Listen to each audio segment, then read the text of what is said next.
Ataka pok wuok tich ochopo makoro ji obedo piny koro wacho ni yes wadwa twak magi gik monego bed ni watwage mondo piny Kenya odhi mbele yo makare. Joyce aparo ni ka wachako kata ka wachako to adwa kono jowa ni teko duto te mar rito piny katiba okete lwetwa kaka oganda.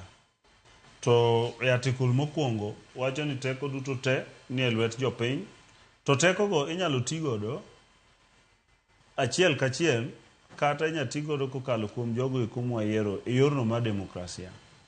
President en achiel kuom jogo mwayiero e yor demokrasia. Kata nigone kura kata nok igone kura, wan gi gimiluongo ni Republican democracy madwaro ni sama ng'ato segone ombulu kata kane ok isapote kata ni sapote to en mokaw leadership for a period of 5 years. E Kenya wan gi period of 5 years. Pinje moko en 4 years but mostly in 5 years, moko ben 7 years.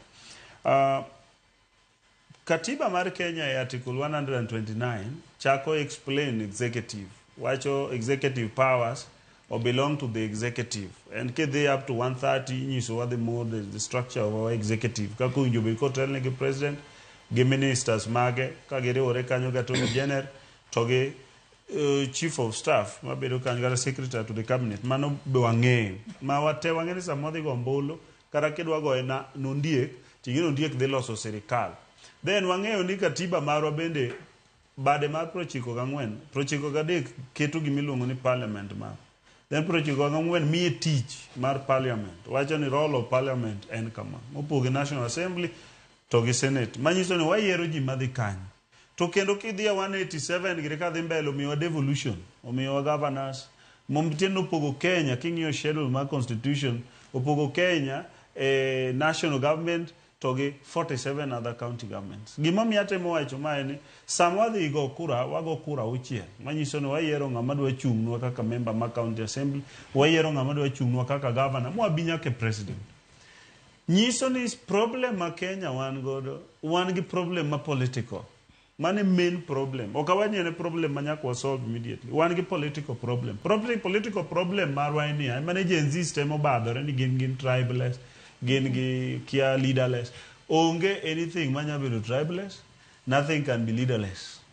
Kore momi awacho ni the political problem we have, jidwa temo solve through means moko mok nyalre, magisieko gi tribeless. Kenyan politics is tribal in the number 1.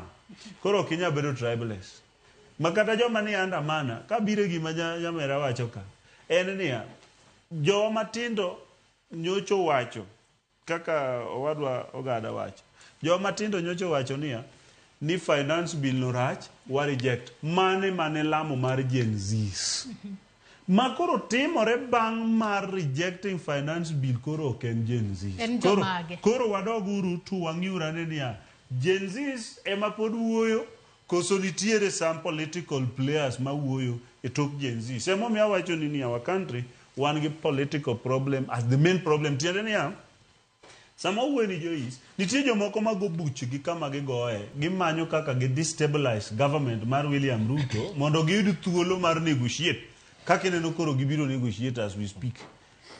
Samo wacho ni chikiti ya nikeje no anadwa mani mondo jogo winja bang' ka gitieko to gibiro wacho tieko riambo kata wacha dieri because ni se winjo news di mbele ni nitiere ji kata dek manyingi osebedo proposed ne president mondo ket minister and ananya wacho because I have known them. Marare ka ne Gen Z osewacho ni finance bill rach obedo rejected mobedo deferred. Jomoka winjo ko chako ni president onge power mar deferring, onge kiango. Power to defer a bill is bestowed on the president. Onyalo duoke parliament, kodwa no bed amended mondo bed passed again.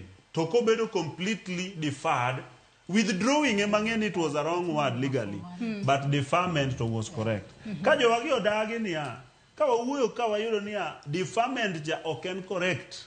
Ni kar president ok defer to mane mwa discuss. To the main thing en ni Gen Zs nyocha dwaro mondo mi wabed gi reduced taxes. Sama ni wuona lingti. Kenda abro ling okabi interfere gi ngata to sana ki ngata interfere koda because gima wacho ni is the truth. Gen Zs no wacho ni finance bill rach and that's all. Gik mineno koro timore bang'e mani wang'e gik moko, mani kwale gik moko, ma koro ne miyo jomoko inego gi bunde. That one now was not oken gir Gen Z. Mago koro ne gin jonjore. Joma koro ni kanyano kadwa ng'egi, ging'ere kendgi, ging'e jomo bedo ka ng'anyo ka ketho ga gige ji pile pile wang'egi. Waseng'ere jok mosebedo ka kwalo gik moko sa ng'anyo, wang'o gik moko sa ng'anyo, ketho nyaka lam ma sirikal osegero.